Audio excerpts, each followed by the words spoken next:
بصي بقى النهارده هنعمل كيكة جوز الهند غرقانة في الشوكولاتة زي ما حضرتك شايفة كده، وبطريقة سهلة جدا. تعال نشوف هنعمل ايه. أول حاجة جبنا 3 بيضات وكوباية من السكر، كل ده هنضربه في الخلاط، وكوباية معانا من اللبن، وكوباية من الزيت، نفس الكوباية لو حضرتك واخدة بالك اللي احنا بنستخدمها، ونص كوباية من الكاكاو الخام، ومعلقة كبيرة من الخل، وكيس من الفانيليا.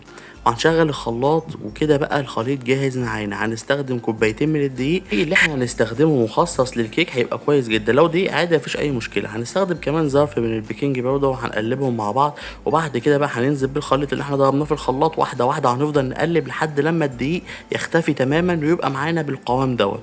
جبنا بقى صينيه مناسبه للكميه اللي معانا ودهناها سمنه، وبعد كده هندخلها الفرن على درجه حراره 180 لمده 25 دقيقه. مش هنفتح عنها الفرن خالص الا بعد 25 دقيقه.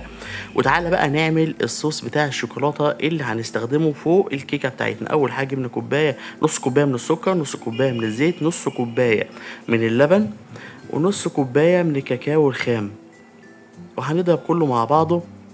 هيطلع معانا صوص شوكولاته تحفه جدا. كده الكيكه بتاعتنا طلعت من الفرن زي ما انت شايف بالشكل الجميل دوت. هنسيبها بقى حوالي ربع ساعة تكون هدت شوية، وبعد كده بشوكة هنبتدي نخرمها بالشكل اللي انت شايفه دوت، عشان الصوص الشوكولاتة ينزل في الكيك، يبقى في كل حتة جوه الكيك. هنوزع الصوص الشوكولاتة اللي احنا عملناه على الكيكة بتاعتنا ولحد لما تبقى بالشكل الجميل دوت. بعد كده بقى هننزل بجوز الهند، حاجة بصراحة هيديها طعم في حتة تانية خالص.